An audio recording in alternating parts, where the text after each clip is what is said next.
Hello and welcome to another episode of Vikings Women's Basketball with Lynn Kennedy. The Vikings are home after picking up 2 road wins over teams that won 20 or more games last season. And Coach, let's start there. First, you beat UC Davis on Saturday, a fellow NCAA tournament team last season. And it was the shooting really was on full display. 18 of 18 made free throws, 10 three-pointers. Kylie Jimenez hit 5 of the 10 three-pointers, and she had one of her best games as a Viking. What did you see there? Yeah, I mean, start the game, we were a little bit sluggish. It felt like we kind of survived that first half, even though we were shooting well. We weren't getting the stops we wanted on the defensive end, but we kind of found a way. We got a little bit of foul trouble as well. We kind of found a way to stay in it. You don't think a shot would be that important, but Bell's shot at the end of the first half really kind of gave us momentum going into the second half. And then we kind of caught fire in the third. I mean, our offense was starting to click. We started to get a couple stops. And that kind of carried over to the fourth quarter where we get consecutive stops. We were able to execute. It's kind of lengthened our lead a little bit in the fourth quarter against a good team at home. And I think you have to have really an entire team that shows up, plays together to win those types of games on the road. And we got that the first night against UC Davis, a good team that's going to compete for a championship in the Big West. And you guys started with a deficit against UC Irvine, too, on Monday. A big rebounding advantage early for the Anteaters, but your posts really stepped up. Tatiana Stroyan finished with 21 points and 9 rebounds. Jordan Statler had a double-double with 15 and 12, and Desiree Hansen 17 and 7.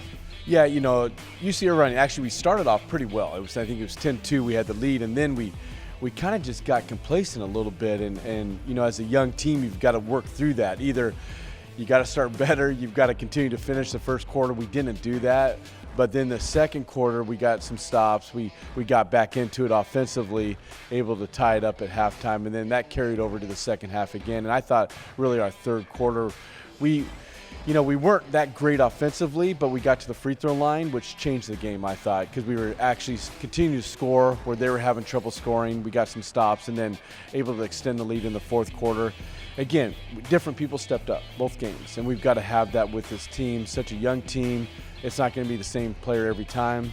Kylie was able to see who was open. They were kind of keying in on her after Saturday's game. I thought our low post players did a great job. Tatiana, Sid, and Jordan. Marina gave us some great minutes as well, and really our bench came and gave us solid minutes that we need to get road wins. You got to have everybody show up and have that team win.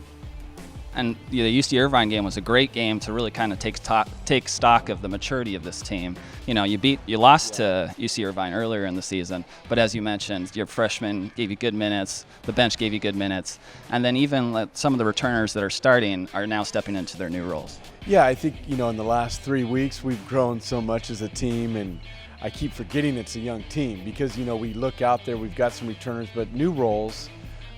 Some young players as well, and learning their, the roles and what they're expected to bring to the team, and that's changed the last 3 weeks, and I can see this team coming together. We're competing, we're fighting for every possession. You have to do that, especially on those road wins.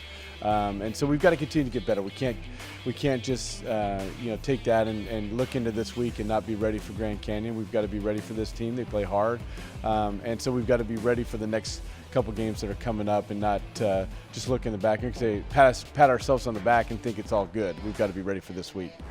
All right, well, let's get into this week. Grand Canyon is a great team, as you mentioned, so it'll be another test for the Vikings Friday. A weird schedule for them. They've been off for 12. They'll be off for 12 days by the time they play Friday.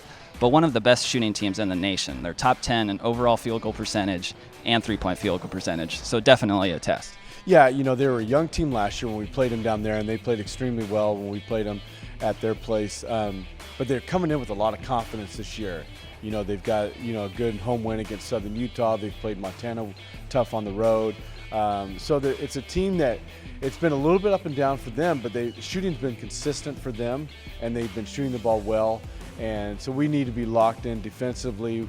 We need to rebound the ball better. Even though we were better in the third and fourth quarters of both games, we need to be better early on, not allowing second chance points. And for us offensively, we've got to key in on our strengths, but then also be better, shooting on the outside and our attack, and then getting to the free throw line. We've been able to get to the free throw line this year. We've got to continue to do that against a good team, and we're glad to be back at home, though.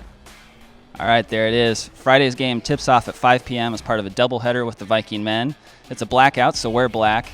It's also a toy drive. Les Schwab's sponsoring a toy drive, so fans that bring a new unwrapped toy to either game will get in to both games Friday.